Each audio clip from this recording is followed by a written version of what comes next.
Florence is a large and extremely destructive hurricane. Storm surge is going to be potentially life-threatening for some areas along the U.S. coastline. And already this morning, we've seen the water picking up over some of the roadways. Let's go ahead and take a look at what could be a reasonable worst-case scenario for areas along North Carolina.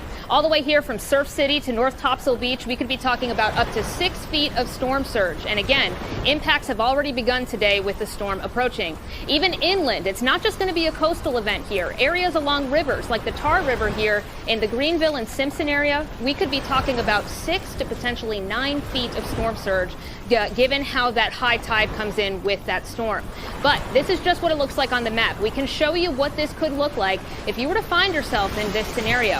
Once that water comes up to 3 feet, you can see it would be coming up my shins up towards my waist. This could be enough to knock you off your feet. It could even float some cars that could be parked on the side of the roadway.